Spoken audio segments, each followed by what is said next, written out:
Eu sou Mariana Rezeg, sou secretária executiva do Movimento. Trabalho coordenando o Atlas das Juventudes, que é a pesquisa que a gente está lançando nesse festival há 2 anos. A pesquisa tem o objetivo de levantar as agendas das juventudes no Brasil, né, que a gente possa reverberar as vozes e as urgências, e os desafios e os sonhos que os jovens vivem no Brasil hoje em dia. É uma honra para mim lançar aqui junto com vocês esse processo das oficinas. A gente está abrindo a oficina hoje, então é a primeira oficina que a gente tem dentro da programação do festival. Para contar também para vocês que ontem a gente teve a abertura oficial do festival, lançando a plataforma. Quem não viu, eu vou botar aqui os links no chat também para poderem acompanhar, está gravado, então podem rever, podem curtir os shows que não viram, podem rever as falas que quiseram, que quem quiser acompanhar. Mas para contar para vocês, então, que a gente abriu ontem o festival lançando essa pesquisa, essa plataforma, e a gente vai até o sábado com programações como essas, mesas de debate, oficinas, né, debate sobre os dados, muitas atividades culturais interessantes também. A gente ainda tem Naira Laís, tem Tuyo, tem MC Marques, tem slams acontecendo aí na programação da noite no estúdio. Mas, para falar para vocês também, que a Choca é uma grande parceira, né? O Atlas e o Em Movimento são compostos por organizações que trabalham com juventudes, do campo das juventudes aqui do Brasil, e a Choca está desde o começo da fundação do Movimento, desde o começo da ideia do Atlas, é uma parceira, né, implementadora conosco. Então, a gente resolveu fazer essa oficina para chamar a atenção das potências das juventudes e num diálogo intergeracional, que fosse capaz de mostrar, né, Edgar e Ângela, que já foram jovens e estão transformando aí, de onde vem essa potência de transformação que é tão importante nesse momento desafiador que a gente vive. Então, eu quero agradecer a cada um de vocês que estão aqui conosco hoje, né? Temos aí quase 20 pessoas e devem chegar ainda mais algumas pessoas que estão entrando. E passar para a Milena, que vai apresentar também um pouquinho o que a Choca tem feito na agenda de juventudes, que é super incrível, acompanho, adoro. E depois a gente vai bater um papo. Então, é uma mesa de conversa, só para introduzir, então, né? A gente aqui vai fazer algumas falas, mas a ideia é que vocês participem. Então, Edgar estava provocando aí no começo de abrir as câmeras, de trazer as conversas, de poder, né, da gente poder dialogar aqui nesse espaço, é super importante. E um último aviso importante para fazer para vocês: a gente está gravando essa oficina com a ideia de que depois ela vai ficar disponível no YouTube junto com toda a programação do Atlas. Então, é importante dizer também para a gente ganhar a disseminação aí com que a gente for conversar aqui nesse espaço. Bem-vindas, bem-vindos, bem-vindes. Vamos lá, Milena. Oi, gente. Obrigada, Mari. Muito feliz de estar aqui com todo mundo. Boa tarde a todos, todas e todes. Meu nome é Milena Caires, eu faço parte da Choca Brasil, trabalho na equipe de juventude, né? Vou falar um pouquinho, assim, de um modo geral, para quem não conhece a Choca. É uma organização global, sem fins lucrativos, né? Que é pioneira nesse campo da inovação social, apoia empreendedoras e empreendedores sociais em todo o mundo, há mais de 40 anos, e está em mais de 90 países, e no Brasil está atuando desde 1986, fomentando essa comunidade de empreendedores sociais. Edgar e Ângela são também parte dessa nossa rede, né? E dentro dessa atuação também tem essa estratégia com juventude, porque nessa trajetória, né, de história, a Choca ela vai aprendendo, né, com essa rede de empreendedores sociais e vai identificando algumas tendências. Uma dessas tendências é que grande parte desses empreendedores sociais começaram as suas jornadas enquanto agentes de transformação antes dos 21 anos de idade, né? Então, por isso que a gente começou essa estratégia de reconhecer também jovens e fomentar essas capacidades transformadoras, né? Então, jovens que a gente também tem aqui, alguns exemplos, né? Algumas pessoas dessa comunidade incrível de jovens, que é a Carolina, o Luan, o Vitor, que vão estar aqui também um pouquinho conversando com vocês, né? São jovens que identificaram um problema em suas comunidades, tiveram uma ideia, né? Formaram uma equipe, né, para transformar essa realidade em suas comunidades, e estão atuando também para que outros jovens também reconheçam essas capacidades transformadoras, né, que são tão necessárias nesse mundo em constante mudança, né? Então, a Choca, ela atua muito para que todo jovem, todas as pessoas, na verdade, se reconheçam enquanto agentes de transformação. Então é isso, gente. Estou muito feliz de estar aqui. Boa oficina para todo mundo e vamos lá.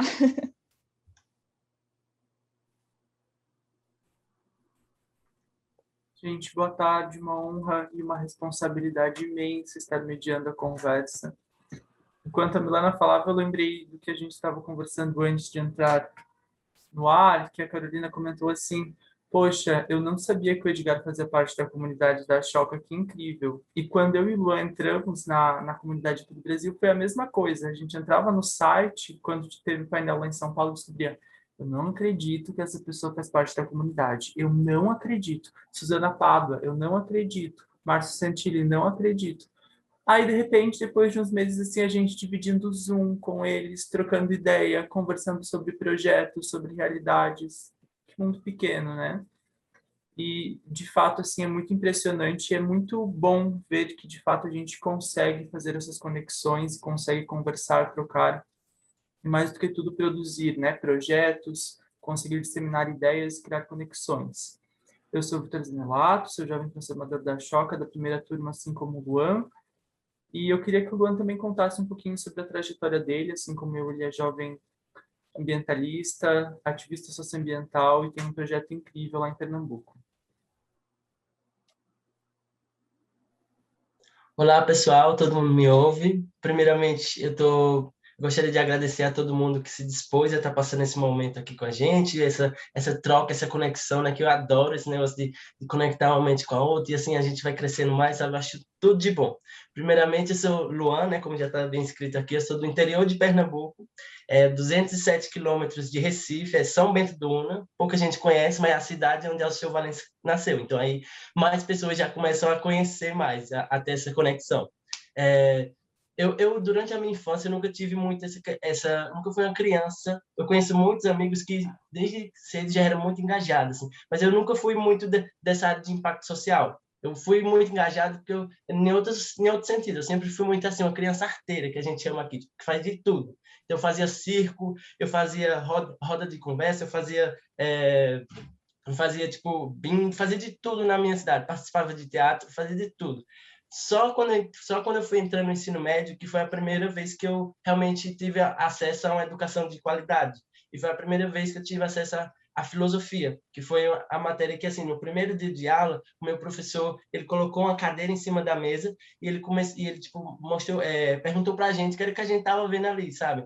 E a partir dessas aulas loucas, assim, mirabolantes, ele começou a instigar e fazer a gente querer se perguntar sobre os problemas que estavam acontecendo. Que nem tudo que a gente está vendo ali é realmente uma verdade, sabe? Que é realmente como é. Então, a partir dali, eu comecei a realmente olhar os problemas que eu estava vendo todo dia, que muitas vezes eu estava acostumado a ver, e, tipo assim, não tinha nada acontecendo, ninguém estava fazendo nada. Então, todo dia eu ia para a escola, todo dia quando eu ia para a escola, eu passava por um rio, que é o Rio Una.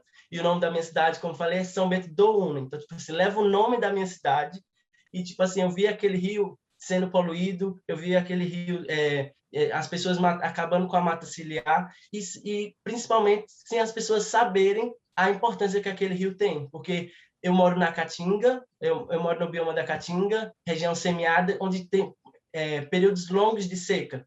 E, tipo assim, as pessoas poluem aquele rio que poderia estar beneficiando eles naquele período de seca, sabe? Então, era muito controverso e era alguma coisa que me deixava extremamente indignado. Indignado igual o Gil do Vigor, sabe? Pernambucano também. Deixava indignado. Então, tipo assim, a partir dali eu quis fazer alguma coisa. Então, a filosofia me deixou tão agoniado, tão indignado a ponto que eu disse, já que eu não estou vendo ninguém fazendo alguma coisa aqui, eu vou chamar meus amigos, e foi aí que a gente fez a nossa primeira ação. A gente começou fazendo o projeto do mutirão de limpeza, e a gente, 8 pessoas mesmo, e a gente foi fazendo. Só que aí, a partir quando você começa, né, você começa assim, se conectar, você entra, vira uma bola de neve, que eu comecei a perceber que só fazer mutirão de limpeza, não ia resolver muito, ia sensibilizar, mas não, as pessoas iriam provavelmente continuar jogando ali.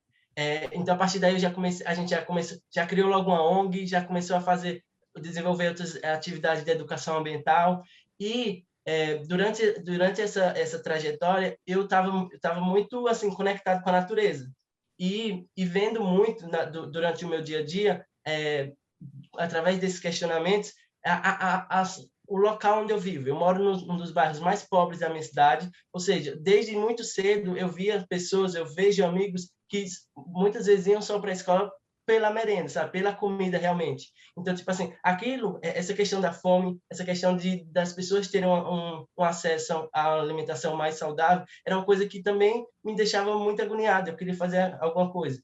A gente começou fazendo um projeto de arrecadação de alimentos, só que aí a gente encontrou um meio onde a gente poderia estar atuando nas duas áreas ao mesmo tempo, que foi quando surgiu o Projeto Árvore. O Projeto Árvore, a gente tem o intuito de estar promovendo o reflorestamento urbano de árvores frutíferas em espaços públicos, em comunidades carentes. Ou seja, a gente tem um programa de embaixadores, onde cada embaixador, em vários lugares do Brasil, realiza desde entender qual bioma que ele está localizado, até a produção e a plantação dessas árvores frutíferas. E para que a gente saiba onde essas árvores frutíferas livres estão, a gente faz a questão do mapeamento dessas árvores frutíferas no aplicativo Árvore, que eu vou ter a oportunidade de estar falando mais para frente. Obrigado, gente, foi um prazer. Isso, eu ia dizer, não conta agora, Luan, a gente vai voltar nisso depois. Mas, de fato, é isso, né? A gente sempre encontra um problema ou tem uma situação na nossa comunidade que chama a gente para mudança. E a maioria dos jovens com quem eu converso, pelo menos, nunca planejaram criar uma ONG ou ter um grande projeto. Era para ser só algumas ações esporádicas ali com os colegas, com a família, que acaba se transformando em um projeto contínuo. Edgar, você também tem uma trajetória assim? Como que nasceu a Jornada X e, mais do que isso, como que nasceu o seu ativismo pela educação no Brasil? Uau, vamos lá. Agora eu tô com a cabeça no arbo. Tenho que me concentrar novamente. Na verdade, como que nasceu a Jornada X? Vamos começar pelo mais fácil, eu acho. Teve, assim, mais ou menos uns 10 anos atrás, quase 12 anos atrás, meus amigos começaram a falar assim, ai, meu filho é um gênio, é um bebê ainda, pequenininho, e ele sabe o que ele faz, ele pega o celular, ele abre o celular, que nunca dê a senha para ele abre o celular, abre o YouTube e acha o vídeo da Galinha Pintadinha e fica assistindo todos os filmes da Galinha Pintadinha, entendeu? Aí eu achei um gênio também. Nossa, jura por Deus, como assim? Abre o celular, 2 anos e meio. Abre o celular. Aí vem outro amigo assim, ai, minha filha é uma gênia. Ela abre o celular, eu nunca dei a conta, ela abre a Galinha Pintadinha, assim, é sempre a Galinha Pintadinha, né? E fica assistindo todos, daquela época que o YouTube deixava sempre os mesmos vídeos, né? Agora embaralha. Antes era tudo... Aí quando veio o terceiro, eu falei, parou. Alguma coisa está acontecendo aí, né? Está vindo uma geração diferente. Eu já sempre trabalhei com jovens universitários e acima de 18, no Instituto Elos, fazendo Guerreiros Sem Armas, que era o programa que a gente fazia de formação de jovens empreendedores, e de repente começou a vir essas crianças. Aí eu fui uma criança que com 5 anos de idade já queria salvar a África, já queria salvar os animais, levava animal para casa. Eu falei, o que vai acontecer é que essa molecada que tem acesso ao celular vai começar a ver coisas que a gente não via. A minha geração, não a geração de vocês, mas meus pais chegavam às 7 horas da noite, talvez algum de vocês também, né? Desligava a televisão momentaneamente, falava, vai dormir, né? Porque, pai, deixa eu ver. Não, isso é coisa de adulto. Aí você chega pro quarto, você ia pro quarto e apaga a luz, né? Pra você não mexer mais nada. E ficar quieto para dormir mesmo. Só que hoje em dia, teu pai fala a mesma coisa para você, né? Desliga, vai dormir. Você fala, não, você pode até discutir um pouquinho mais. Na minha época, nem pensar em discutir. Mas ele fala, vai, você vai pro quarto, você faz o quê? Apaga a luz e liga o celular. E começa a ver o que você quiser, como todos os filhos, né? Então eu imaginei que ia chegar uma geração de gente, de moleques, de meninas, que nem eu, que são já ambientalistas, né, por natureza, querem salvar o mundo por natureza, que iam começar a saber tudo o que estava acontecendo no mundo. Né? Que os pais da minha geração nos protegeram de fazer isso. A gente não via as dores do mundo. E a geração de vocês, com 5, 6, 7 anos de idade, sabe que está rolando guerra na Síria, sabe que está rolando guerra no Congo, sabe que você tem os refugiados sendo recebidos ou não sendo recebidos, sabe o que está acontecendo com a Amazônia. Vocês sabem de coisas que as crianças foram poupadas, saber. E depois vocês sabem de coisas, vão vendo outros videozinhos, você não precisa nem saber ler, vai vendo outros videozinhos e aprendendo coisas, né? Porque, cara, vai chegar uma geração incrível de jovens, vai saber tudo o que está acontecendo. Eu tinha certeza que iam começar a se mexer para fazer coisas. Eu fui um desses que fazia isso, tinha um ou outro na escola que fazia isso, que nem vocês, muitos jovenzinhos começaram a fazer, se achar e começar a fazer um monte de coisa, né? Começar a reclamar e fazer, organizar a cidade. Só que eu falei, vai ser muito mais gente, muito mais bem informada. E eu imaginei que essa molecada ia ver tudo isso acontecendo, só que assim, ia ser muito mais ativista, muito mais informada, muito mais criativa do que os adultos, e os jovens sempre reagem melhor, né? Todos os grandes movimentos são sempre feitos por jovens, né? Então vai ser cada vez mais jovem, só que vai fazer uma coisa que não sabe fazer diferente, vai fazer que nem um adulto. Vai fazer o quê? Vai marchar, vai revolucionar, vai tomar mangueirada, vai gritar, vai demandar, né? Reclamar dos políticos, demandar que eles façam, né? E eu falei, cara, isso não é justo, né? Ou seja, vão lutar e vão brigar, né? E vão marchar, fazer greve, né? Para fazer uma coisa que não era para criança fazer. Então, a Jornada X nasce desse lugar de falar assim, cara, se esses caras vão lutar, e é o que está acontecendo, né? Basicamente, comecei a falar 10 anos atrás que ia surgir uma geração de Gretas, né? Eu não falei que era Greta, eu falei, vai vir uma geração, já tinha um ou outro jovem assim no mundo, jovem não, criança mesmo, não falava jovem, criança, adolescente, que iam chegar falando coisas fortes, né? Tem uma primeira menina que você deve ter conhecido, a Seven Suzuki, ficou muito famosa, ela tinha 12 anos, né? Dá um Google nela, Seven Suzuki. Com 12 anos ela fez uma palestra na Eco 92, uma palestra forte assim na ONU, muito forte. E aí, o pai dela é mentalista também, né? Mas ela fez uma palestra assim que era de chorar. Eu falei, cara, vai vir cada vez mais pessoas que nem ela. Eu não tinha Greta na época. Eu falei, vai vir mais. Então eu larguei meu trabalho, larguei meu grupo, minha ONG, e fui dar uma volta ao mundo com a ideia de construir alguma coisa que pudesse dar uma outra possibilidade para esses jovens. Então eu tirei um sabático, falei para meus ex-sócios que eu ia ficar 6 meses fora, né? E peguei para dar a volta nos 5 continentes mesmo, e eu fiquei quase 3 anos fora. Fiquei 2 anos e 7 meses para tentar achar alguma coisa. Eu falei, tem que achar uma solução para que as nossas crianças que vão fazer essa coisa não tenham que lutar que nem ambientalistas. Porque eu falei assim, se eles conseguirem lutar e forem bons, vai ser que nem Luther King, né? Lech Walesa, John Lennon. Se você faz um barulho muito grande, o pessoal vai lá e mata, né? Pum, morre, né? Eu falei, cara, não posso, eu não quero morrer, não quero ser esse líder que vai morrer, e não quero que os jovens morram ou vão para a prisão ou tomem mangueirada na rua. Ou seja, não é justo que as nossas crianças e jovens tenham que sofrer para cuidar de uma coisa que todo mundo sabe que tem que cuidar. A Jornada X foi o resultado, né, de eu criar. Eu entendi o seguinte: olha, se eu criar um game para eles, né, e se eu enganar eles, eles vão brincar de salvar o mundo, mas brincar de verdade, né, desafiando eles a salvarem florestas, salvarem rios, mobilizarem favelas, né, mas fazer isso dentro do mindset de aventura, de gincana, né, que eu chamo de aventura épica. Então, a Jornada X é isso: é um jogo que você joga na vida real, mas eu desafio jovens, adolescentes, crianças e jovens do mundo inteiro a montarem times de super-heróis e brincar de Harry Potter, Frodo, Senhor dos Anéis, né, para salvarem de verdade seus meio ambientes, mas fazer tudo isso e mobilizar a sociedade brasileira inteira e global inteira, mas dentro da ideia de um jogo, que nem aquele filme A Vida é Bela, né? Então, um italiano que chama as crianças para fazerem coisas radicais, mas se tiver no mindset de game, vocês são super poderosos. Se chamar vocês para a luta, vocês sabem umas coisas ou outras. Mas se chamar vocês para uma aventura, vocês são muito mais poderosos que os adultos, né? Vocês sabem brincar, jogar, ser criativo, trabalhar junto, né?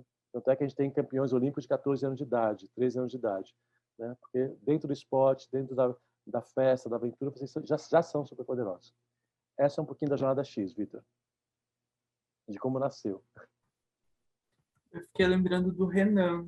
Seria incrível se ele estivesse conosco hoje, né? É um jovem transformador da Choca, da primeira turma, assim como eu. E a gente conseguiu ver. Eu acho que quando o Renan foi selecionado, ele estava com 11 ou 12 anos. Eu lembro que ele não conseguiu nem viajar sozinho, né? Mas já tinha mobilizado dezenas de pessoas na cidade dele, no Tocantins, e de uma forma muito lúdica conseguia absorver e, ao mesmo tempo, compartilhar com os colegas conceitos muito complexos, mobilizar a escola. Eu lembro que ele tinha um apoio incrível da comunidade dele mesmo para conseguir fazer o plantio, fazer as limpezas no rio.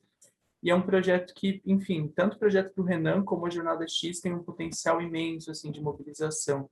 Eu fico muito, muito, muito feliz de poder conhecer um pouquinho mais sobre como rolou essa conceituação e de poder compartilhar com vocês que estão na oficina hoje. O pessoal que está nos acompanhando, se puder também fazer a apresentação no chat, a gente agradece. Ângela, se você tiver dificuldades para abrir a câmera, também pode fazer a apresentação no chat. E, Carolina, eu queria ouvir agora de você um pouquinho mais sobre o seu projeto, um pouquinho mais sobre o que você está achando da comunidade Ashoka, já que você é da segunda turma, e o que você tem para conversar com a gente agora nesse primeiro bloco.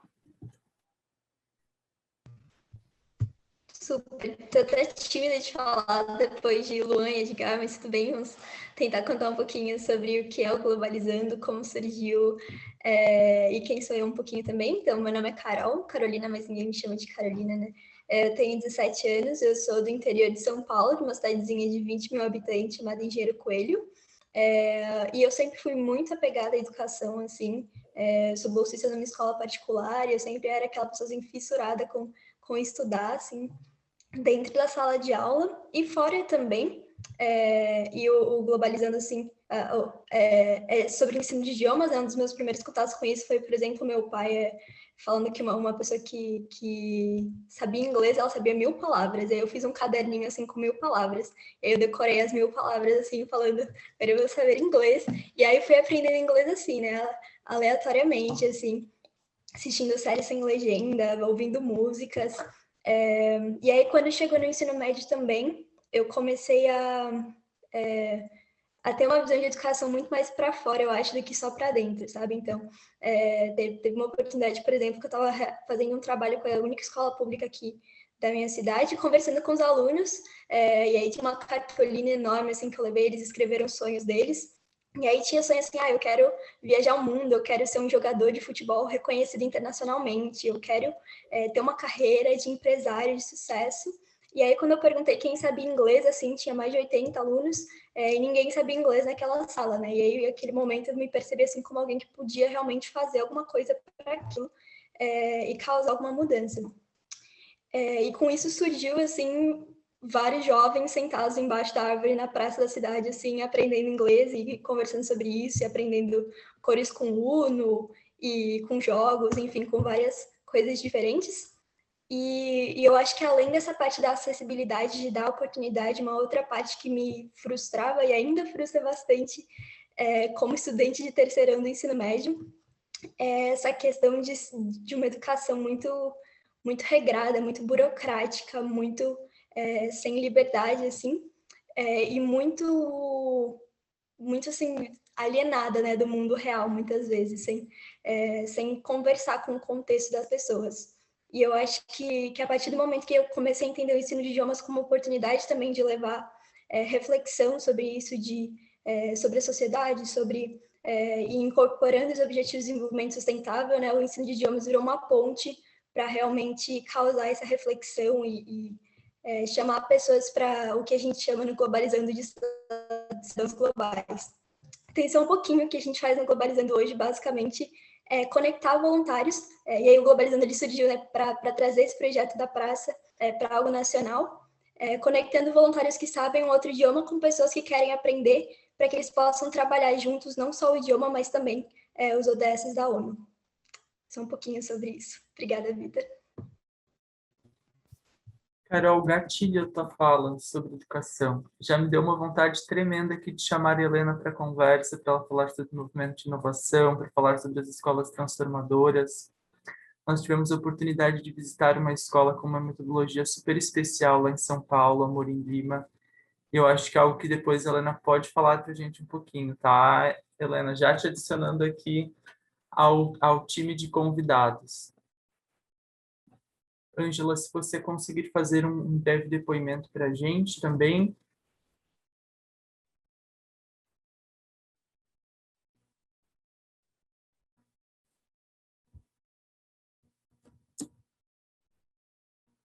O microfone está fechado, Ângela. Ai, Agora desculpa. Desculpa, eu tô...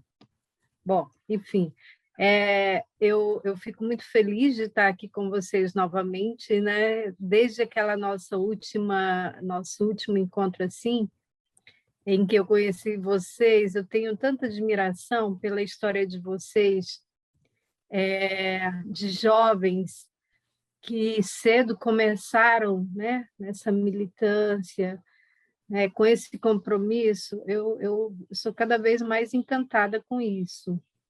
Bom, eu, na verdade, coordeno hoje o Comitê Chico Mendes, né? E o Comitê Chico Mendes, ele nasceu na noite do assassinato do meu pai, há mais de 32 anos atrás, mas, claro, que com outro objetivo totalmente diferente, né, do que a gente faz hoje, que era de exigir justiça, né? Em todo aquele contexto da década de 80, Amazônia, né? Grilagem de terra, assassinato de lideranças de trabalhadores rurais, que continua ainda hoje, né? Principalmente agora, nesse momento. Mas o comitê existe há mais de 32 anos na realização da Semana Chico Mendes, sempre no final do ano, né? Do dia 15 ao dia 22. E a gente anualmente e voluntariamente trabalhando nesse desafio, né, de trazer o debate para a sociedade sobre as questões, né, que levaram a esse movimento que emergiu aqui das florestas de Chapuri, Acre, né, Brasil. E em 2016, eu, então, me dou de cara com a carta do meu pai aos Jovens do Futuro, né? Uma carta que ele escreveu em 1988 e que já inspirava outras pessoas. Tem uma grande liderança feminina, né, das mulheres pescadoras e marisqueiras do Pará, que ela diz assim: o Chico, quando pensou as reservas extrativistas, não pensou, talvez não tenha pensado em nós, mas ele nos alcançou, inclusive, né, quando fala para os jovens do futuro, porque nós descobrimos essa carta também e estamos felizes, né? E aí eu fiquei prestando atenção na fala da Célia, da grande companheira Célia. Falei, ué, né, a Célia, as mulheres aqui do Pará descobriram essa carta, né? Primeiro que a gente, como assim? E aí fui resgatar essa carta, né? E achei muito impactante, muito inspiradora a mensagem da carta. E aí a gente já começou a dar uma reviravolta, né? Porque realmente nos toca quando né, se fala numa revolução que é socialista, que é uma revolução pelo bem de todos, né? Então, no Comitê Chico Mendes, os membros do Comitê Chico Mendes eram os mesmos membros da fundação, né? Então, eu decidi criar o Núcleo Jovem no Comitê Chico Mendes, porque a gente sabe que né, tudo muda, as coisas evoluem, né, as tecnologias estão aí, né? E às vezes a gente não consegue acompanhar, como o Edgar falou, né? Os jovens dessa geração, as crianças que estão nascendo agora, praticamente, né, já nascem sabendo lidar com celular, né, com algum equipamento mais moderno, mas não é a nossa realidade. Então, quando a gente cria esse núcleo jovem justamente para né, mudar, para atualizar essa linguagem com os jovens. E aí eu lembro que uma companheira que foi das criadoras, das fundadoras do comitê, disse: olha, você criou o núcleo jovem, mas não me invente de criar um conselho ancião, um núcleo de ancião para botar a gente lá. Então, e aí a gente, né, até passou a dialogar e a trabalhar fora desse período, né, da Semana Chico Mendes, com escolas, com jovens, com crianças, passou a ser também, né,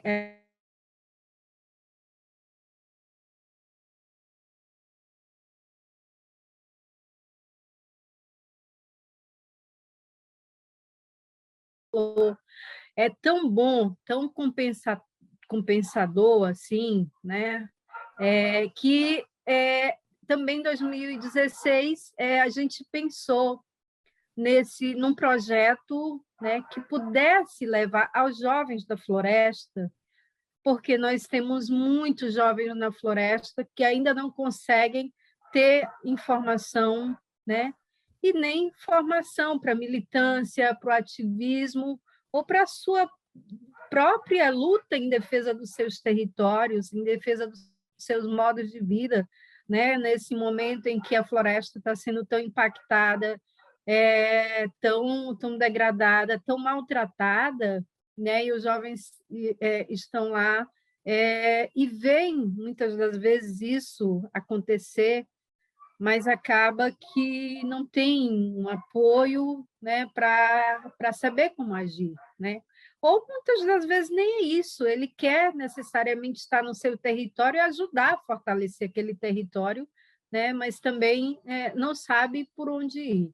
Então, o projeto Jovem Protagonista, ele traz essa proposta, né, nasceu com essa proposta de que, né, de dar apoio a esse jovem para que ele descubra os caminhos, que ele entenda também, né, o papel dele nesse território, enfim.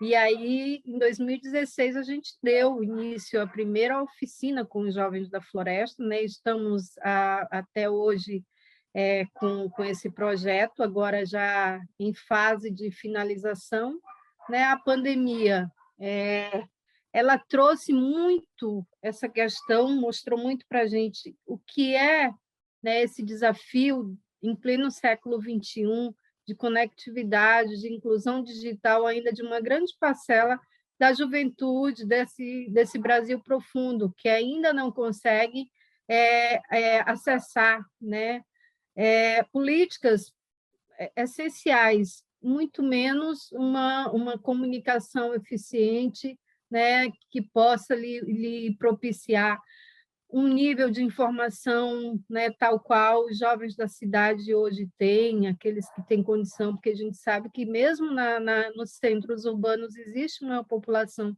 de jovens também, né, que tem grandes desafios, né, mas os da floresta também se soma a essa população, né, nesse quantitativo de jovens que às vezes estão lá sem esses acessos, sem essas, né, informações básicas, e que são tão importantes para eles, né? E aí a gente continua, né, trabalhando com jovens, particularmente da Reserva Extrativista Chico Mendes, né, que é a maior reserva do Acre, a segunda maior reserva extrativista do Brasil, né, que também é uma das mais repressionadas, das mais degradadas, enfim.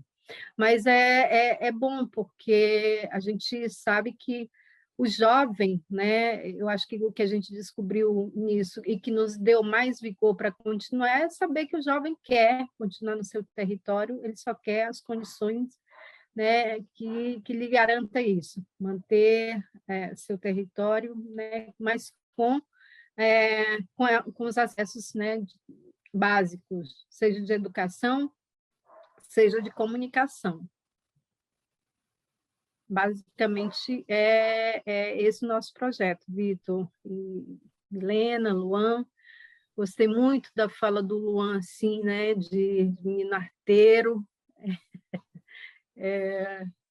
Bacana isso. Nós temos muitos arteiros e arteiras na floresta também. Ângela, é sempre tão bom te ouvir, sabia? Foi um dos grandes presentes assim dos últimos meses ver que você foi reconhecida, né? Porque, enfim, a gente acaba conversando com tantas pessoas e não tem uma discussão profunda que a gente fale sobre meio ambiente, sobre socioambientalismo no Brasil que o Chico Mendes não retorna, sabe? A gente tem aquela frase que é muito popular e sempre veiculada de ecologia sem lutas de classes é mera jardinagem, né? Que inspira de fato. Você fala da carta, a gente sabe de tudo que foi feito de prático naquela época, né? O legado que ele deixou para o território, mas a gente percebe também um reconhecimento já das potencialidades das juventudes, o que ainda falta no Brasil, e falta em peso. Então, é de fato uma felicidade muito grande, não como êxtase, mas de coração quentinho mesmo ter você aqui hoje com a gente, conversando. Muito, muito, muito obrigado, tá? Pessoal, agora a gente vai partir para o bloco das perguntas, tá? E eu gostaria que todo mundo já fosse pensando em uma perguntinha para os nossos convidados para a gente seguir no terceiro bloco depois, tá certo? A gente vai falar agora um pouquinho sobre juventudes e tecnologias. juventudes do presente, mas também juventudes que foram em outra faixa etária, né? No Brasil, nós tivemos um grande boom de tecnologias, de internet nos últimos anos. Há 30 anos atrás, as pesquisas eram feitas em Barças, por exemplo, chegou a máquina de escrever, rapidamente chegou os primeiros computadores gigantes, brancos, com tela de tubo, e agora a gente já está nos smartphones há alguns anos, né, que são um meio mais fácil de buscar conhecimento para grande parcela da população brasileira. Eu queria ouvir do Edgar como que foi esse processo de entender as tecnologias chegando no Brasil e como que foi explorar essas ferramentas, né? A gente sabe que a Jornada X se embasa muito nisso, nas mídias sociais, nas conexões pela internet. Como que foi entender isso chegando para as juventudes e criar as ferramentas para que as mobilizações, que as conexões acontecessem? Foi muito, quando eu falei que eu fiz aquela viagem de volta ao mundo, foi exatamente para tentar entender como é que são. Quando eu comecei a sacar, depois de 6 meses de viagem, eu saí sem saber o que eu ia fazer para criança, né? Mas aí eu fui viajando, fui vendo que as crianças estavam mais prontas do que eu imaginava. Quando eu chamo crianças, que eles odeiam os adolescentes, são adolescentes, menos de 18 anos, né? Eu fui descobrindo que era menos ainda, que eram mais nervosos, talvez com a idade do Luan, né? Que eram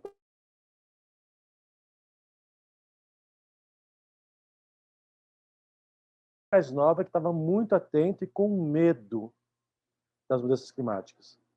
Eu fui para a Europa, tinha uma pesquisa que a WWF fez lá, isso 8, 9 anos atrás, que 89% das crianças europeias, de todos os países europeus, sabiam das mudanças climáticas e estavam com medo. Isso há 10 anos atrás. Sabiam das mudanças climáticas e estavam com medo. E 87% delas nunca tinham falado com adultos sobre isso.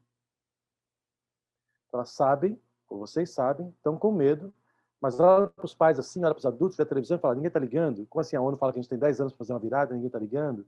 Como assim a Amazônia está queimando todo ano cada vez mais e ninguém está ligando? Ou seja, as pessoas, vai todo mundo trabalhar igual, vai todo mundo estudar igual, a faculdade está falando sobre isso e não está falando sobre a Amazônia.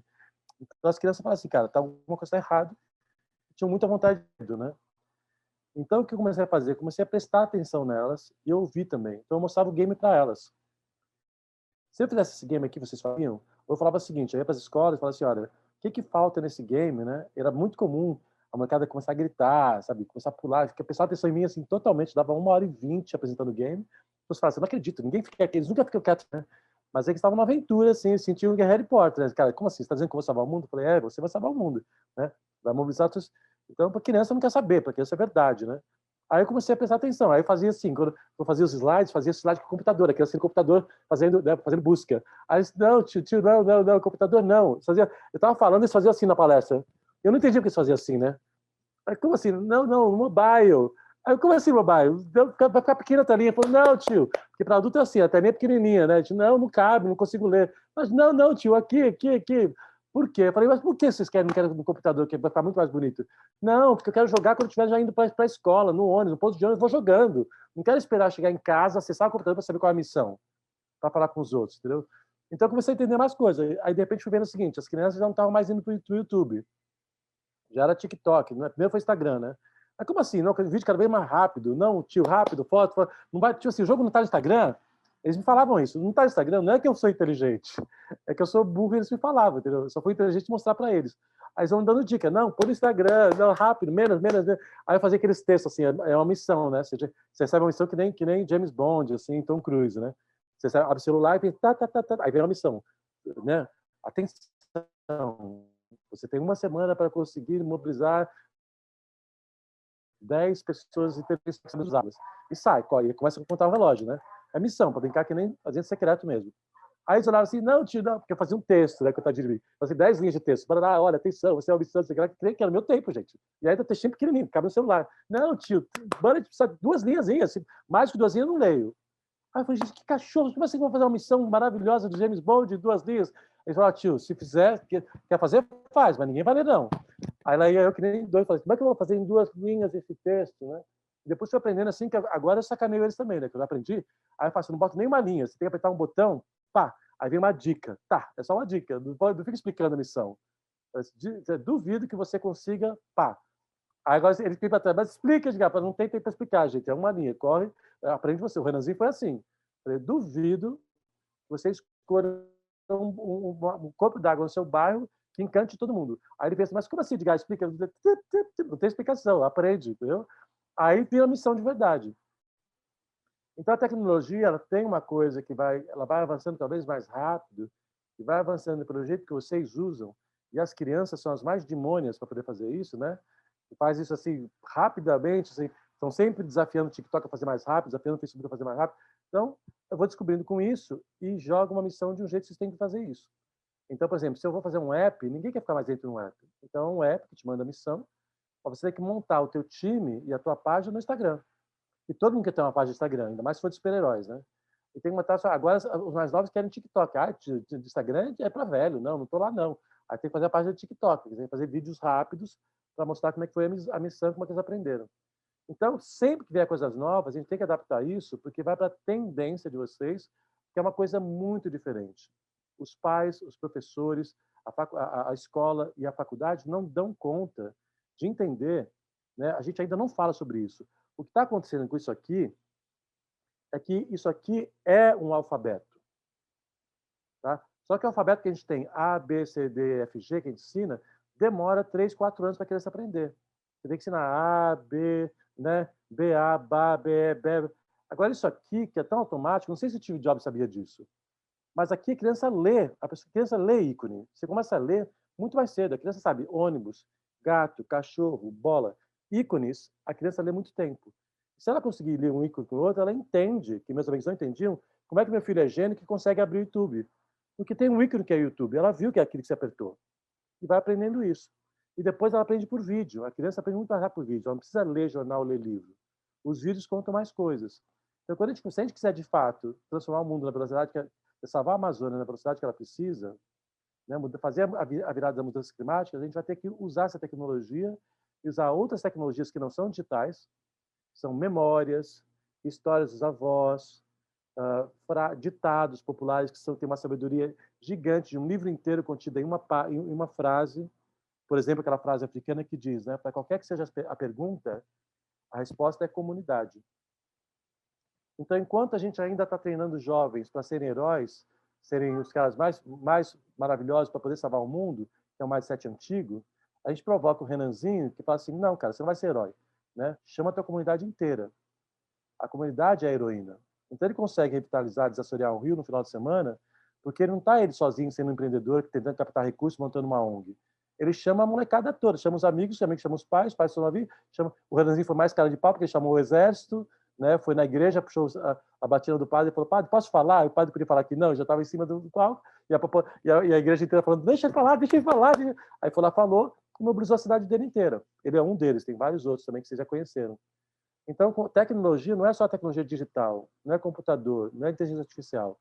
Né? Uma frase, os ditados antigos são uma tecnologia muito poderosa. Né? Para qualquer que seja a pergunta, a resposta é comunidade. A gente precisa de uma aldeia inteira para educar uma criança, não uma escola. A gente precisa de uma aldeia inteira para educar uma criança, não uma escola, não um professor, não pais. A aldeia inteira. Então, tem vários ditos, né? Alguns a gente não usa mais, né? Mas vale um pássaro na mão que dois voando, a gente não quer isso mais. Né? Mas a gente tem vários ditados que contêm a sabedoria de um povo inteiro numa frase. Isso também resume as coisas e qualquer criança pode entender e agir a partir dali. O nosso desafio, Vitor, é esse, assim. Como é que a gente pode usar o melhor que a humanidade já criou? Até o Ayrton Krenak tem falado muito sobre isso, né? O futuro está no passado. Né? Tem coisas do passado da gente, estão lá atrás, estão na raiz, que é o que vai salvar a gente, que é a inovação, que é o que vai salvar a gente no futuro. A tecnologia indígena, a sabedoria dos nossos povos indígenas, é muito mais avançada que a nossa. Em como lidar com o meio ambiente, como regenerar, como lidar com comunidade, como conversar uns com os outros.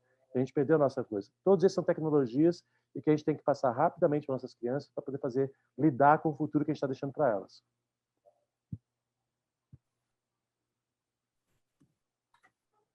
Ouvindo a sua fala, eu lembrei de algumas discussões que a gente teve sobre ativismo digital, assim, que tem uma importância tremenda, principalmente agora no período da pandemia, né? Eu lembrei aqui por exemplo, do podcast do Instituto Socioambiental sobre os povos tradicionais, que trazem conhecimento para quem quer absorver de uma forma muito democrática.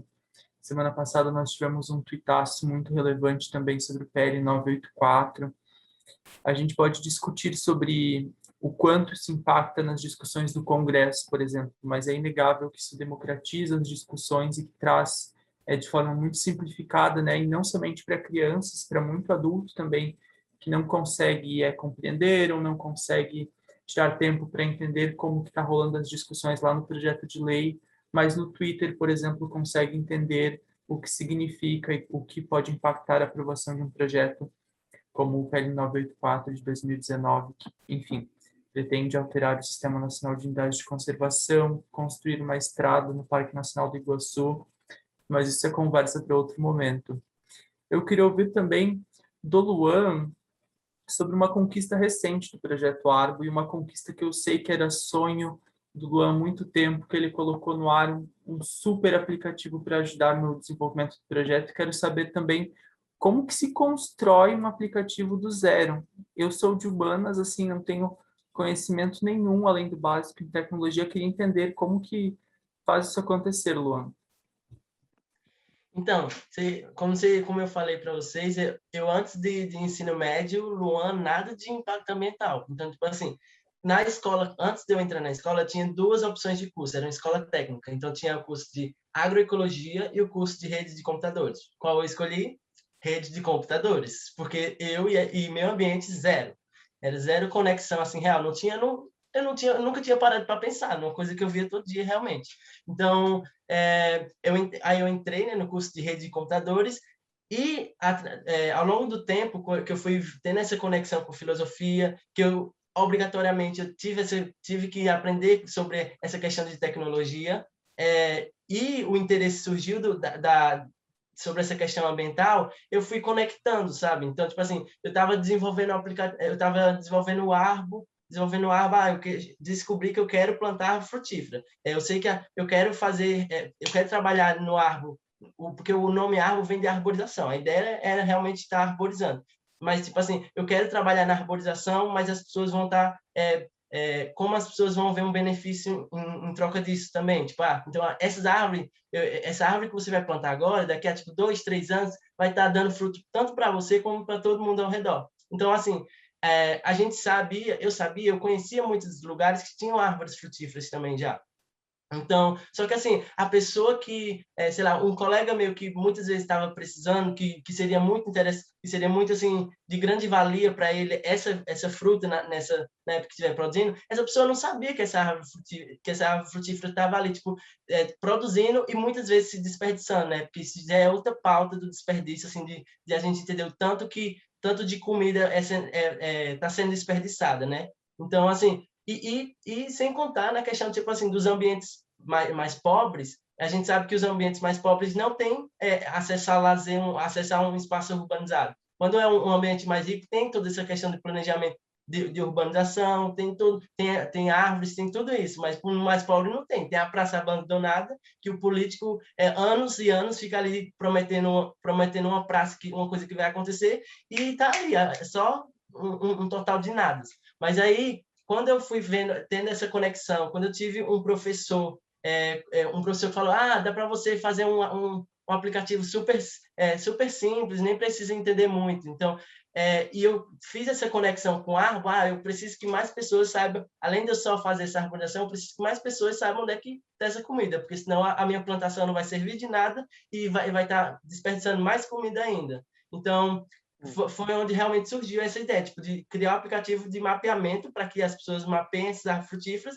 E como eu tinha acabado de aprender como fazer um aplicativo simples, eu fui lá e, tipo, fui na marra, passei uma madrugada e fiz a primeira versão do aplicativo, que foi uma coisa assim, dava para mexer. Mas aí, poucos dias, esse negócio de copyright de direitos autorais acabou com essa minha vontade, com essa minha, assim, essa esperança de estar mapeando árvores frutíferas. Assim, mas só foi um início assim que eu não desisti, sabe? Eu não desisti. Eu sabia que eu queria aquilo e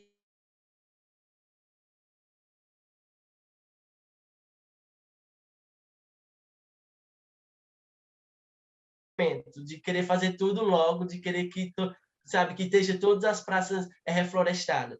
Mas, enfim, ao longo do tempo, eu fui tendo oportunidades. Eu fui tendo oportunidades de conhecer jovens tipo, incríveis que também fazem que também trabalham no impacto ambiental. Eu tive, tipo assim, no início, que eu estava só tipo, começando, eu tive o grande privilégio de conhecer, por exemplo, a Lala, que é a Latin American Leadership Academy, assim como a Carolina, que também já participou, né? Que foi um evento assim que eu estava só começando na Lala e eu já conheci gente tipo fantástica que já está fazendo, que já desenvolve aplicativo, que já participa de competição, e aquilo ali era um mundo totalmente diferente para mim.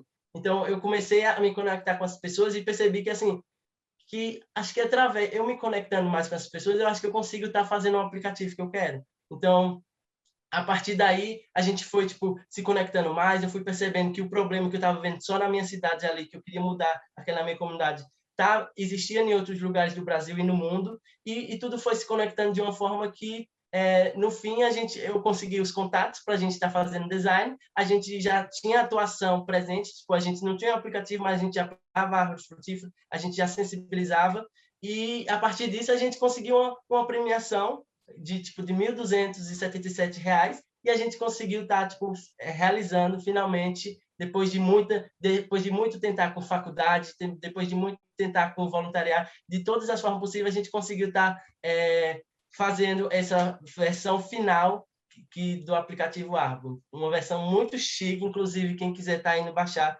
rapidamente, ó, você consegue baixar na Play Store, é Arbo Mapeamento, e você já encontra aqui, ó, na sua casa. Você está indo para o supermercado? Está indo para o supermercado com toda a sua segurança? Você clica aqui, ó, e a interface é parecida com do Instagram, copie como artista. Então, você clica aqui rapidamente e você já vai ter, ó, ele já vai pegar a sua localização, pega a sua localização, você mostra a foto do local, qual tipo de árvore você vai mapear, se você souber a época do ano que produz, você bota, senão a equipe árvore faz isso, pronto, você já mapeou uma árvore frutífera ali, livre, e tipo assim, sabe? E é um sentimento de comunidade. Então, eu mapeio as árvores frutíferas que eu conheço, você mapeia as árvores frutíferas que você conhece, e no final das contas eu vou estar sabendo, eu vou estar descobrindo uma infinidade de comida livre, gratuita e comida saudável, né? Porque a gente sabe que, assim, com esse grande número de agrotóxicos que vem acontecendo, o rico tem a condição de comprar o alimento mais orgânico, o alimento mais saudável, mas o pobre, ele vai para o que cabe no bolso. Então, essa promoção, essa democratização do acesso à comida saudável é o intuito principal do aplicativo. E para tentar democratizar um pouco mais, que a gente sabe que nem toda pessoa carente tem acesso a um aplicativo. É por isso que a gente tem o site projetoar.com, que quando os embaixadores vão divulgar, dizer, você pode, nas escolas carentes, você pode encontrar onde é que tem comida livre e gratuita. A pessoa não tem smartphone, a pessoa no computador da escola mesmo pesquisa projetoar.com e ela vai encontrar onde é que tem comida livre gratuita, assim, mais próximo dela, em que época do ano produz, todas essas informações. Aí, é isso, gente. Eu sempre fico impressionado, Luan. Lembro daquela formação que a gente teve numa empresa de tecnologia, o Luan super entendendo dos termos, do que o pessoal estava falando de nuvem, de backup e tal. E eu assim, nossa, que bacana, né? Não entendendo praticamente nada, mas admirando imensamente o teu trabalho. E não obstante, o Luan criou um aplicativo, como também criou um filtro no Instagram para gente. Perdão, o Luan ainda está ativo. Se estiver, compartilha teu perfil aqui. Se não estiver, compartilhe teu perfil também, porque você precisa ser acompanhado, tem uma trajetória maravilhosa e produz um conteúdo incrível no Instagram. Obrigado, Vitor. Eu estava pensando aqui também, falando em tecnologia, que para muitas comunidades ainda no Brasil não é talvez o canal que tem a maior eficiência, né? A gente tem uma grande parte dos domicílios que já tem internet no Brasil, cerca de 80% aproximadamente, mas isso não se reflete como realidade, não é um cenário homogêneo para muitas pessoas. Eu queria ouvir agora da Carolina e também da Ângela como que a gente consegue pensar em outros canais, em outros meios, em outras formas de realizar mobilizações para que a gente consiga sempre ser inclusivo e cada vez mais inclusivo e não excluir comunidades nesses processos. Ângela, quer contar para nós rapidinho como que ocorrem as mobilizações aí no comitê, como que vocês conversam com juventudes e quais outros formatos a gente pode explorar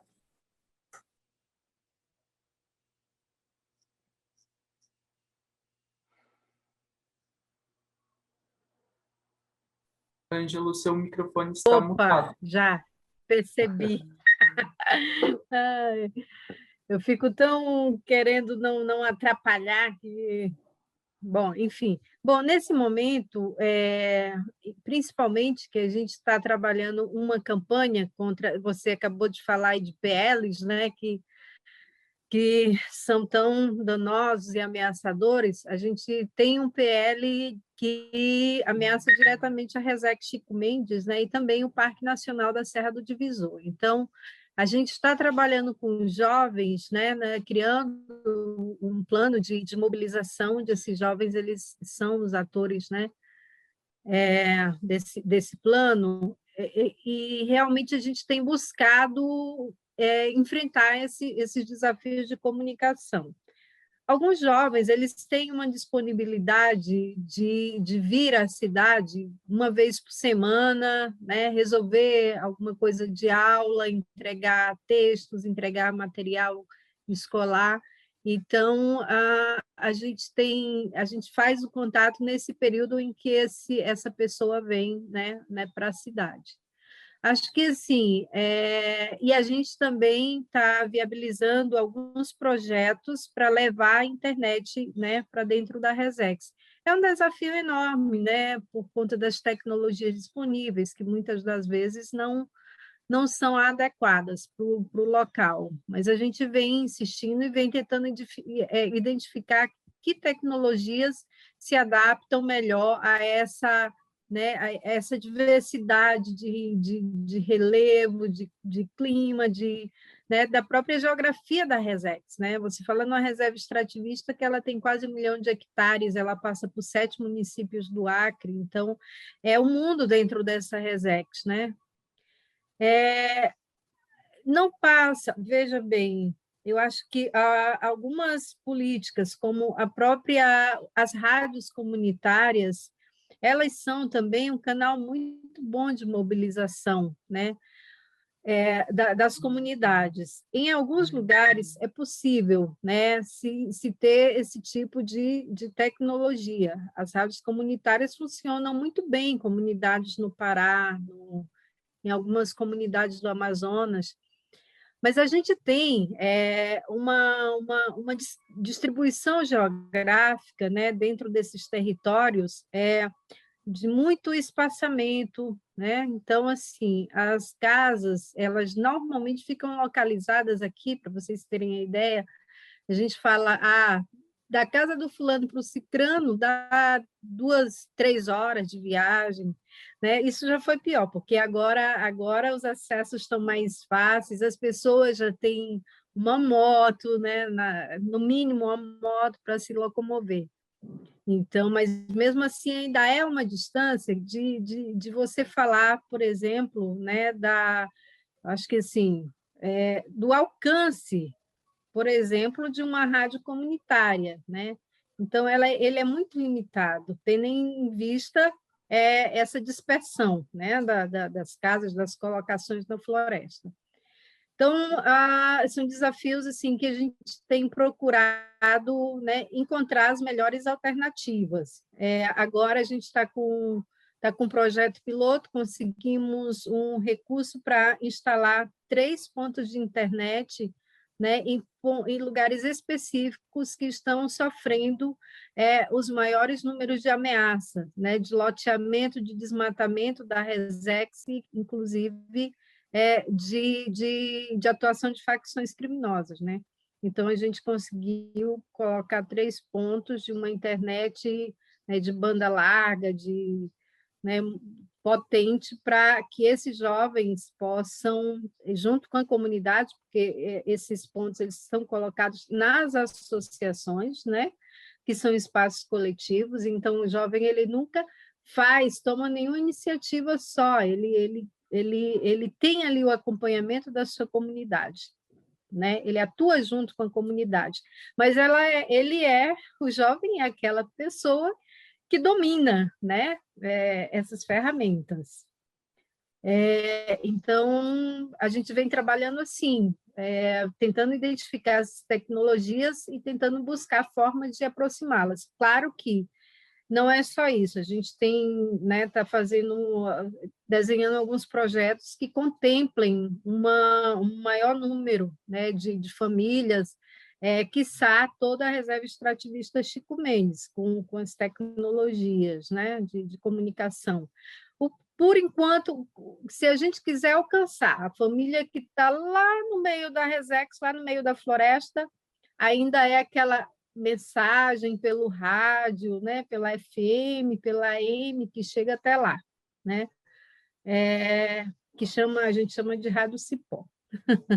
Mas é isso. Então, as formas de comunicação, elas são, dependendo da região, elas são, né, mais acessíveis ou mais adequadas ou não, né? E isso a gente fala aqui no Acre. Logicamente, né, tem outros estados do Brasil, aqui da Amazônia, na verdade, que consegue já ter uma estrutura um pouco melhor, um pouco mais, né, mais firme, assim, para lidar com a comunicação. A gente sabe do pessoal, né, da Rádio Mocoronga, né, que é uma iniciativa também maravilhosa. Então, infelizmente, aqui em alguns lugares, as rádios comunitárias elas não conseguem ter, né, resultado, efeito esperado que a gente gosta, né, que seja de mobilização, né, acho que de aproximação das comunidades. Você falou em rádio, eu lembrei da Rádio Mocoronga, dos irmãos do Eugênio e do Caetano, né? O Eugênio até falou da Choca, E que já levaram, né, na década de 90 para a Amazônia, e foi uma revolução, assim, em termos de comunicação para as populações daquela região. Então, fico muito feliz também que a gente tenha o Atlas agora para, de fato, representar toda essa diversidade, toda essa pluralidade, e é um material que a gente vai poder se embasar, né, enquanto... maravilhoso. Maravilhoso, Vitor, por favor, me permite te interromper assim para dizer que esse é um trabalho realmente, né, digno assim de uma nota 1000. Eu tive acesso já a alguns materiais assim, e são materiais muito ricos, né? São conteúdos muito ricos. A Rádio realmente Mocoronga é assim uma referência também muito muito boa, né? Então, parabéns para vocês, juventude. Fico muito feliz também. Acho que a gente pode chamar a Carolina para falar um pouquinho de novo sobre essa perspectiva jovem. E falando em diversidade e pluralidade, eu acho que a gente tem vivido alguns movimentos que podem, de fato, conectar essas diferentes comunidades. E quando a gente fala, e falamos muito em potência jovem na Choca, como que a gente consegue utilizar toda essa potência, esse potencial que os jovens carregam mesmo, aqui no Brasil e em outros países também. A gente tem movimentos como Fridays for Future, antes disso na Europa nós tivemos a fundação do Plant for the Planet. Enfim, estamos na década da restauração, começando esse grande desafio que a ONU criou. E a Carolina, no projeto dela, não só fala de idiomas, como também aborda, né, transversalmente os ODS, os Objetivos do Desenvolvimento Sustentável. Eu queria entender como que a gente consegue incorporar esses temas transversais, sobretudo os ODS, que tratam, né, de tantos desafios que nós temos nesse futuro, e como que a gente consegue comunicar isso com eficiência para jovens, para os nossos pares. Também pergunto como sendo um jovem que está aí conversando com colegas e vê uma dificuldade tremenda em nós conseguirmos contextualizar os ODS no nosso dia a dia, no nosso trabalho, na nossa atuação. Carolina, conta para a gente, por favor, estou muito curioso. Super. Eu acho que, sinceramente, é mais fácil introduzir ODS essas conversas com jovens do que não com jovens. A gente, no Globalizando, a gente trabalha criando esses espaços, né, de aprendizado de idiomas através dos ODS, e muito com uma visão de que o ODS ele é uma coisa comum, né? Ele é muito fácil, assim, é uma linguagem comum falada assim no mundo inteiro, no sentido de que todo mundo entende esses globais, né? Com muito material, assim, uma riqueza de material para explorar. e também que é muito maleável no sentido de que pode ser adaptado para tudo, né? Então a gente tem essa visão de que o ODS é a nota. Então, se eu estou explorando um ODS que está falando sobre educação, eu não vou ir lá no site da ONU só e vou ver o que é o ODS para educação, quais são as metas para serem atingidas. Eu vou entender aqui na nossa aula de inglês qual que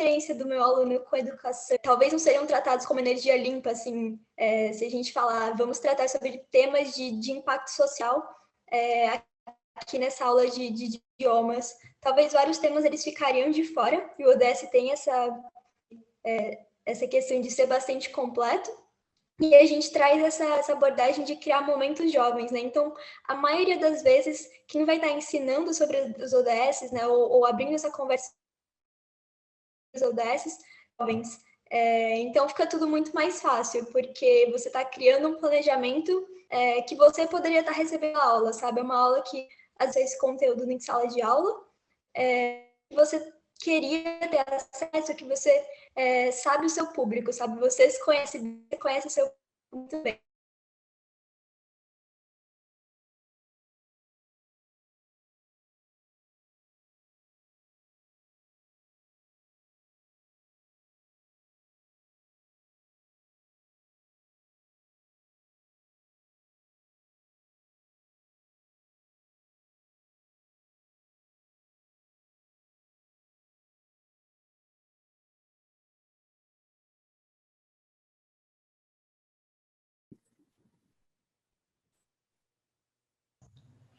Oi, Vi.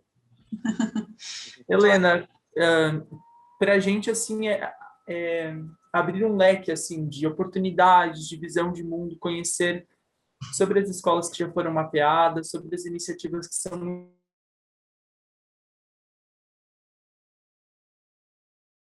dispositivos, mas que trazem a diversidade cultural para dentro da sala de aula. Se você puder contar um pouquinho para a gente, em 5, 10 minutos, e trazer alguns exemplos para quem quiser pesquisar mais, a gente... A joia, Vitor. Obrigada por essa cancha. Estou adorando ouvir a conversa de vocês, a sua mediação e as falas de todo mundo super ricas, né? E o diálogo é uma oportunidade única para quem está aqui acompanhando. Eu, enfim, posso falar um pouquinho. O movimento de inovação na educação, na verdade, a inovação na educação, ela é tão antiga quanto a própria educação escolar, né? Quando a gente está falando de escola, porque educação é muito mais do que a escola, como a gente também sabe, e aqui a gente tem vários exemplos, né, aqui falando, mas normalmente se associa a questão da educação, se reduz ao mundo da escola. E para além na escola e para além da escola, há muitas iniciativas, há muito tempo, que se orientam por princípios que são diferentes dos princípios normalmente hegemônicos, né, que é o da competição, das notas, o da seriação dos conhecimentos, como se a gente aprendesse como se fosse uma enciclopédia por fascículos,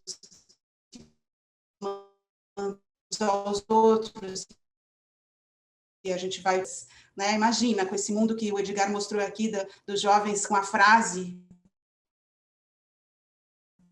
o que tem a ver com esse universo onde se constituiu que testados em disciplinas, em séries, e que depois testados em notas, né? Tudo isso tão contrário ao processo como a gente se relaciona e aprende na vida, né? Então, essas experiências sempre existiram de escolas e organizações educativas que se orientam por outras bases, né?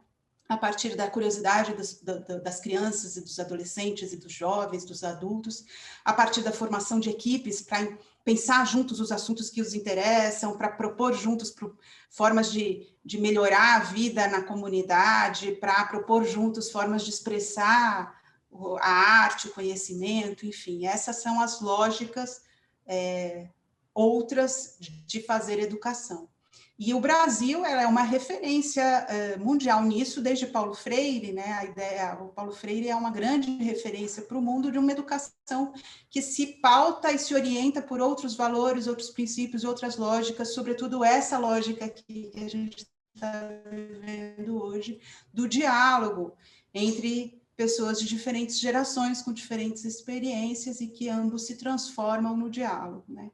Então, o que o movimento de inovação na educação faz é trazer luz para essas muitas experiências que ficam sempre ofuscadas, apagadas, pouco faladas, porque o que se fala quando se fala de educação é de provas-teste, de notas, indicadores nacionais baseados em nota dos estudantes, Enem, que até hoje mede quem vai entrar na faculdade a partir de uma prova que depois não tem nada a ver com o que vai acontecer na faculdade, enfim, esses velhos parâmetros. Então, o movimento de inovação na educação é uma articulação de várias redes que existem no Brasil há muito tempo, de educadores, de escolas que se organizam com outras bases. E a gente, desde que a Choca entrou no movimento, vem trazendo mais a voz, a visão e a experiência de jovens como vocês, jovens como a Carolina, o Vitor, né, que fazem educação, que criam formas novas de fazer educação, também para o movimento, né? Que era um movimento antes muito restrito ao universo dos educadores, né? E aí, então, é fundamental a gente trazer também as experiências dos jovens que educam, né? Como vocês, e a voz de vocês e a presença de vocês nos processos de diálogo e de construção de propostas e de articulações possíveis pelo país. Então, coloquei aqui no chat mais a primeira vez que o Vitor mencionou, o link do Movimento de Inovação na Educação, e ali tem experiências de escolas e organizações educativas de jovens do Brasil todo. Obrigada, Vitor. Eu que agradeço, Helena. Gente, nós estamos chegando na fase final, 10 minutinhos aí para o nosso prazo, e temos 2 perguntas no chat, então eu gostaria da ajuda dos nossos convidados para responder. A primeira da Ana Clara, eu vou ler para vocês. Quem se sentir pertencido pode ajudar na resposta. Como nós, né, eu me incluo aqui, como que nós fazemos para nos organizarmos e para administrar toda essa militância, né? Pensando nos projetos, nos movimentos, naquilo que a gente já criou e naquilo que a gente quer fazer, porque todos que eu conheço, pelo menos, têm muitos planos para o futuro e precisam, de fato, continuar atuando, com a vida escolar, né? E se isso ocupa muito tempo na nossa vida. Eu vou dar uma resposta bem rapidinho antes de passar para o Luan, para a Carolina. Concluí o ensino médio ano passado e o meu projeto, né, que é o Plantando Futuro, aqui em Santa Catarina, nós não tínhamos lá no início o plano de ser um projeto contínuo, eram 5 ações numa folha de papel e depois que aquelas 5 ações foram realizadas, a gente fez mais 5. E de começo foi sem pensar muito assim nas consequências, em quanto tempo isso tomaria, mas todas as pessoas do projeto se apaixonaram, assim, nós conseguimos muito apoio e outros jovens também passaram a participar, e nunca foi um grande fardo em termos de tempo, assim, porque felizmente nós tínhamos várias pessoas para dividir as responsabilidades, sabe?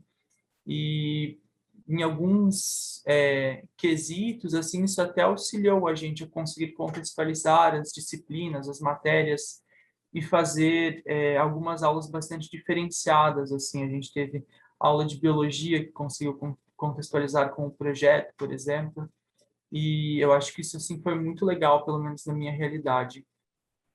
Luan, Carolina, para vocês. Posso comentar um pouquinho sobre isso? Eu passei grande parte do meu ensino médio de forma online, né? Então, as aulas pararam, assim, em março do ano passado. E foi mais ou menos nessa mesma época que o Globalizando começou a tomar complexidade, assim. Então, a gente começou a se ver, por exemplo, como, por exemplo, no último ciclo, com 1.000 pessoas no ciclo, assim, 300 mentores, 700 mentorados, meu Deus, muita coisa. E eu acho que uma coisa que começou a ajudar muito é isso, esse conceito de criar capacidade, né? De não ser um projeto focado em uma pessoa, não ser um projeto focado no fundador, na pessoa que criou, no diretor, mas ser um projeto que tem capacidade agora para, mesmo se uma pessoa ou se duas pessoas saírem, é um projeto que vai continuar, sabe? Uma organização que vai continuar. Um exemplo disso é com o nosso time de processo seletivo também. É que no começo era, tipo assim, a gente, assim, 4 pessoas, e a gente fazendo, assim, tipo, 15 entrevistas por semana e uma loucura, e aí a gente começou a chamar alunos para entrevistar junto com a gente, ex-alunos, pessoas da comunidade. E agora, por exemplo, nesse último. Agora estão acontecendo as entrevistas para o do próximo semestre. Eu não tenho mais, assim, eu mal tenho que dar uma olhada, ver o que está acontecendo, sabe? Porque as coisas já começam a crescer de uma forma mais viva, assim, e sem precisar de uma orientação, uma supervisão ou um trabalho direto de uma pessoa só.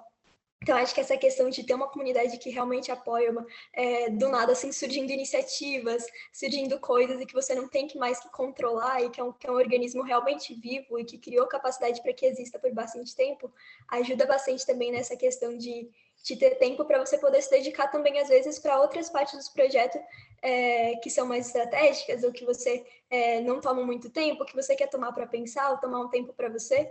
Então, isso foi o que ajudou um pouquinho no meu caso. Carolina. Acho que só para dar um engate nas falas da Carolina, e é muito uma coisa que acontece no Arba é muito disso também, de a gente entender que o Arbo, ou seja, qualquer outro projeto, nunca vai ser exatamente, sei lá, da forma como a gente quer 100%, porque cada um tem a sua vivência, cada um tem a sua forma de perspectiva. Igual Paulo Freire fala, por exemplo, ninguém absorve aquilo, cada um tem uma vivência diferente, cada um vê aquilo ali de uma forma diferente. Mas aí é por isso, a gente tem que pensar, tipo, cada um vai fazer de alguma forma e no final vai dar alguma coisa, sabe? E uma coisa que eu acho que também ajuda muito é você tentar olhar para o que você faz como um descanso mesmo.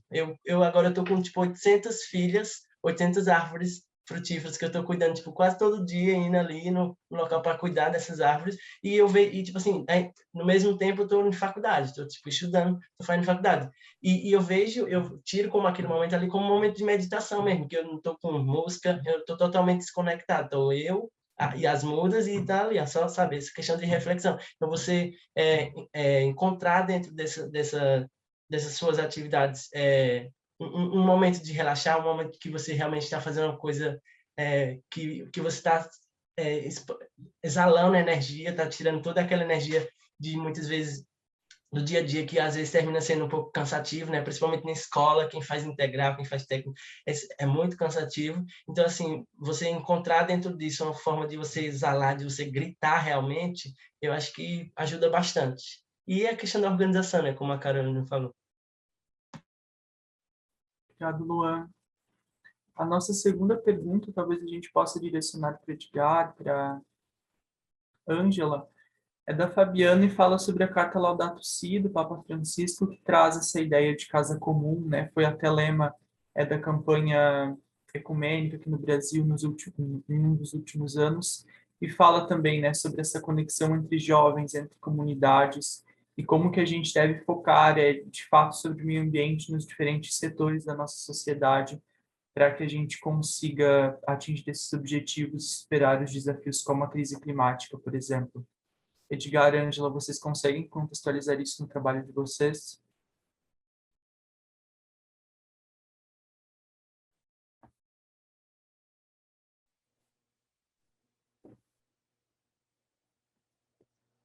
Vou deixar a Ângela ir primeiro. Damas primeiro.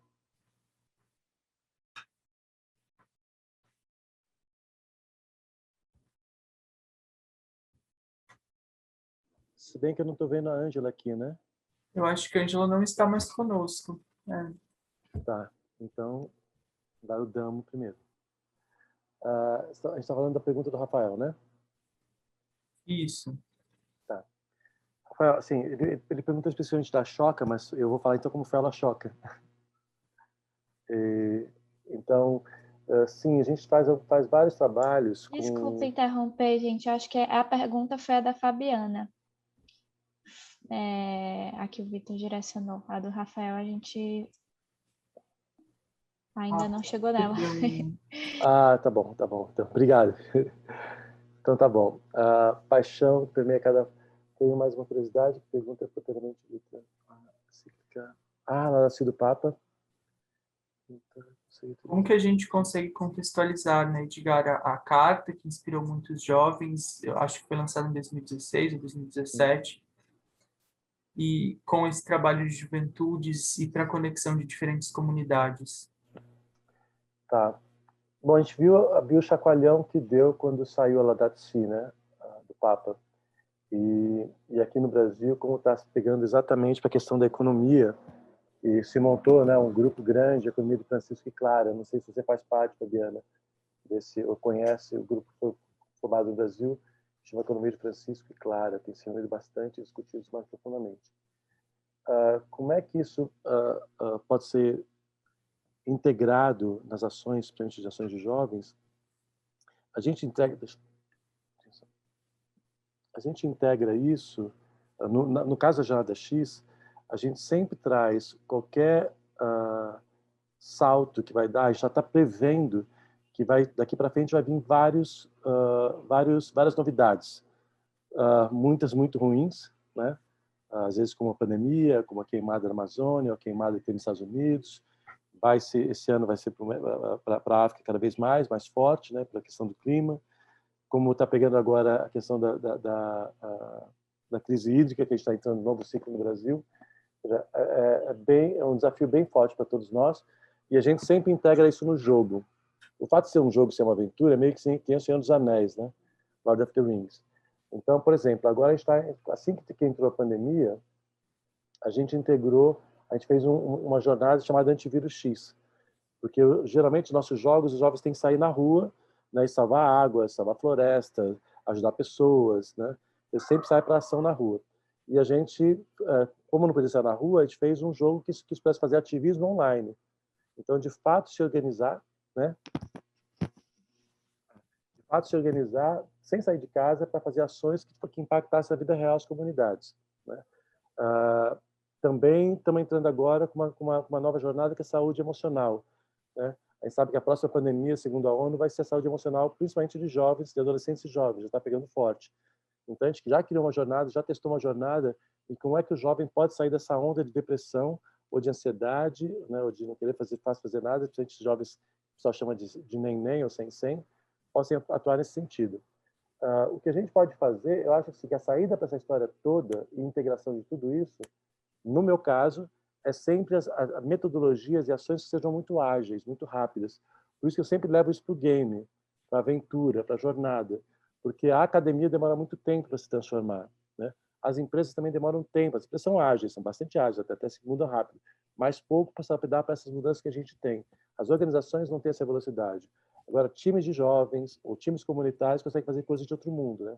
Como revitalizar uma floresta, plantar uma floresta em 2 dias, né? Um monte de gente fazendo isso ao mesmo tempo.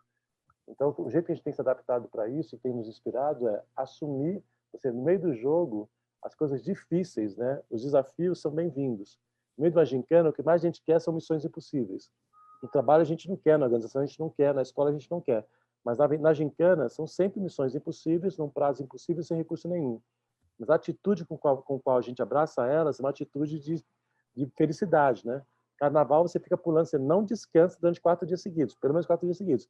E ninguém quer descansar, ninguém reclama que quer descansar. Eu estou cansado, ninguém fala estou cansado. Você está morto, acabado, mas continua brincando. Então, como é que a gente pode trazer para nossas tecnologias, né, para nossas estratégias, para nossas organizações, esse mindset que vai ser tão necessário para a gente, para poder caminhar e dar bons resultados, como foi necessário para aquele pai italiano na Vida é Bela, com o filho dele. Ele teve que reinventar uma metodologia, uma tecnologia, uma estratégia para que aquele menino não só não morresse, né, como sobrevivesse e passasse sem um trauma. Então, assim, a gente tem lidado com isso, essas integrações, essas surpresas e esses impulsos positivos, como foi a Laudato Si, a partir desses impulsos de como é que a gente pega isso e transforma numa aventura. Porque talvez eu não consiga resolver, mas milhares de jovens no Brasil jogando game podem resolver de formas que eu jamais pensaria. Obrigado, Edgar. Milena, você consegue responder para a gente um posicionamento da Choca oficial sobre essa última pergunta? Conta um pouquinho para nós sobre como que são feitas as parcerias e como que a gente se articula como rede com outros personagens aqui do Brasil para nós encerrarmos a nossa oficina. Eu vou tentar ser rápida e vou pedir a ajuda da Helena também, caso eu não consiga cobrir alguma coisa, mas eu acho que eu vou tentar resumir, né? A Choca, assim, sobre outras organizações, né? Acho que vale falar que a Choca ela é uma rede de empreendedores sociais. E dentro dessa rede, a gente tem lideranças de muitas organizações sociais, ONGs, entre várias organizações que trabalham para transformar, para causar essas mudanças sistêmicas em seus territórios e também a nível nacional, enfim, global. E aí, dito isso, assim, pensando em parceria, articulação com o poder público, acho que ela está começando, inclusive, uma estratégia de articulação em territórios, né, onde diversos atores que incluem universidades, secretarias, prefeituras, jovens e tudo mais, para estar fomentando essas atividades de transformação, atendendo a essas demandas locais, né, e que realmente fomentem essas transformações que estão sendo necessárias para o bem comum, né, porque o objetivo é esse mundo onde todas as pessoas são agentes de transformação e onde a gente consegue causar essas mudanças necessárias, né, então a gente tem sim esse intuito, já faz alguns trabalhos em alguns territórios, em articulação com algumas secretarias de educação, escolas e tudo mais, né?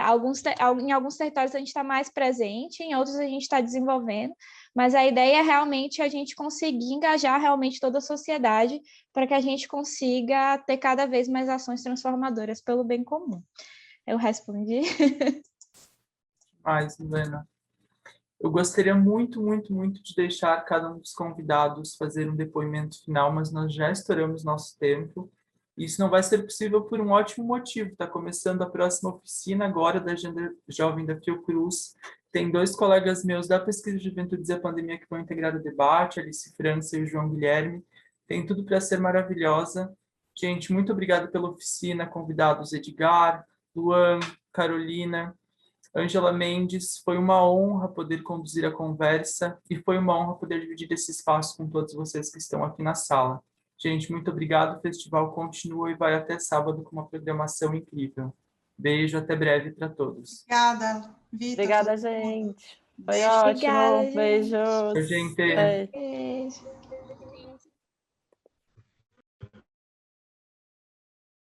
Beijo, gente. Vocês são incríveis. Vocês são maravilhosos.